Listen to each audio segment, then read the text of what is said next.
Hi ಸ್ನೇಹಿತರೆ, ಎಲ್ಲರಿಗೂ ನಮಸ್ಕಾರ. ನಾನ್ ನಿಮ್ಮ ಕಾವ್ಯ.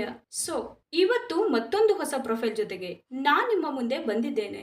ಪ್ರೊಫೈಲ್ ತುಂಬಾನೇ ಚೆನ್ನಾಗಿದೆ, ನಿಮಗೂ ಕೂಡ ಇಷ್ಟ ಆಗುತ್ತೆ ಅಂತ ಅನ್ಕೊಂಡಿದ್ದೇನೆ. ಹಾಗಾಗಿ ಎಲ್ಲಿಯೂ ಕೂಡ ಸ್ಕಿಪ್ ಮಾಡದೆ ಕೊನೆ ತನಕ ನೋಡಿ.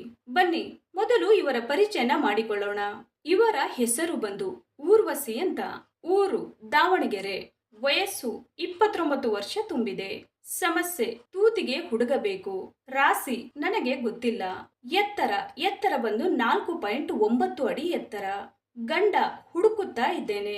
ಅನುಭವ ಶಾಲೆಯ ಶಿಕ್ಷಕರೇ ಕೇದು ಬಿಟ್ಟಿದ್ದಾರೆ.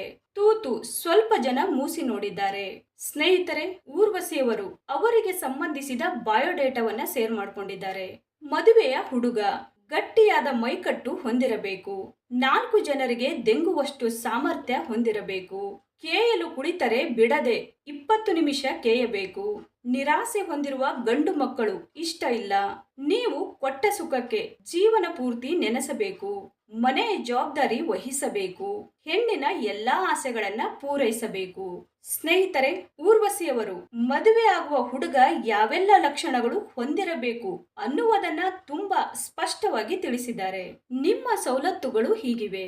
ವರದಕ್ಷಿಣೆ ಅಂತ 3 ಲಕ್ಷ ಕೊಡ್ತೀನಿ. ತಿರುಗಾಡಲು ಬೈಕ್ ವ್ಯವಸ್ಥೆ ಮಾಡ್ತೀನಿ. ಅದ್ದೂರಿಯಾಗಿ ಮದುವೆ ಮಾಡಿಕೊಳ್ಳೋಣ. ಇರಲು ಮನೆ ಹಾಗೆ ಕೆಲಸ ಎರಡೂ ಕೊಡ್ತೀನಿ. ನಿಮ್ಮ ವ್ಯಾಪಾರಕ್ಕೆ ಸಹಾಯ ಮಾಡ್ತೀನಿ. ನಿಮ್ಮ ಕಷ್ಟ ಕಾಲಕ್ಕೆ ಸಹಾಯ ಹಸ್ತ ನೀಡಲು ಬಯಸುತ್ತೇನೆ. ಗೂಟಕ್ಕೆ ಜೀವನ ಪೂರ್ತಿ ಸುಖ ನೀಡ್ತೇನೆ. ಸ್ನೇಹಿತರೆ, ಊರ್ವಶಿಯವರು ಹುಡುಗ ಮದುವೆ ಆದರೆ ಯಾವೆಲ್ಲ ಸುಖಗಳು ಸಿಗುತ್ತವೆ ಅನ್ನುವುದನ್ನ ವಿವರದೊಂದಿಗೆ ಮಾಹಿತಿ ನೀಡಿದ್ದಾರೆ. ಸಮುದ್ರದ ಚಿಪ್ಪು, ತಾಮ್ರ, ಕಂಚು, ಚಿನ್ನ, ಅಗೇಟ್, ಚಾಲ್ಸೆಡೋನಿ ಇತ್ಯಾದಿಗಳಿಂದ ಮಾಡಿದ ಬಳೆಗಳನ್ನು ಭಾರತೀಯ ಉಪಖಂಡದಾದ್ಯಂತ ಅನೇಕ ಪುರಾತತ್ವ ಶಾಸ್ತ್ರದ ಸ್ಥಳಗಳಿಂದ ಉತ್ಖನನ ಮಾಡಲಾಗಿದೆ. ಎಡಗೈಯಲ್ಲಿ ಬಳೆಗಳನ್ನು ಧರಿಸಿರುವ ನಾಟ್ಯ ಮಾಡುವ ಹುಡುಗಿಯ ಪ್ರತಿಮೆಯನ್ನು ಆಧುನಿಕ ದಿನದ ಪಾಕಿಸ್ತಾನದ ಮೊಹೆಂಜೋದಾರೋ ಪುರಾತತ್ವ ತಾಣದಿಂದ 2600 BCಯಲ್ಲಿ ಉತ್ಖನನ ಮಾಡಲಾಗಿದೆ. ಪ್ರಾಚೀನ ಭಾರತದಲ್ಲಿನ ಬಳೆಗಳ ಇತರ ಆರಂಭಿಕ ಉದಾಹರಣೆಗಳು ಮೋರ್ಜರಿಯಲ್ಲಿನ ಉತ್ಖನನದಿಂದ ತಾಮ್ರದ ಮಾದರಿಗಳನ್ನು ಒಳಗೊಂಡಿವೆ.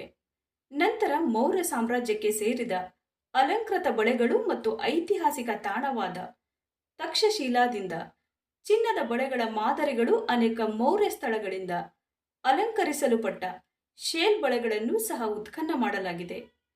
ಇತರ ವೈಶಿಷ್ಟ್ಯಗಳಲ್ಲಿ ತಾಮ್ರದ ರಿವೇಟ್ಗಳು ಮತ್ತು ಕೆಲವು ಸಂದರ್ಭಗಳಲ್ಲಿ ಚಿನ್ನದ ಎಲೆಯ ಒಳಹರಿವು ಸೇರಿವೆ. ನೋಡಿದ್ರಲ್ಲ ಸ್ನೇಹಿತರೆ, ಇವರಿಗೆ ಸಂಬಂಧಿಸಿದ ಸಂಪೂರ್ಣ ಮಾಹಿತಿಯನ್ನ ಕೊಟ್ಟಿದ್ದೀವಿ. ನಿಮಗೆ ಇಷ್ಟ ಆದಲ್ಲಿ ಒಂದು ಲೈಕ್ ಮಾಡಿ. ಹಾಗೆ ಯಾರಾದರೂ ನಮ್ಮ ಚಾನೆಲ್ಗೆ ಹೊಸದಾಗಿ ಬಂದವರಿದ್ರೆ ನಮ್ಮ ಚಾನೆಲ್ಗೆ ಜಾಯಿನ್ ಆಗುವುದರಿಂದ ಅವರ ಕಾಂಟ್ಯಾಕ್ಟ್ ನಂಬರ್ ಸಿಗುತ್ತೆ. ನೇರವಾಗಿ ಮಾತಾಡಬಹುದು. ಧನ್ಯವಾದಗಳು.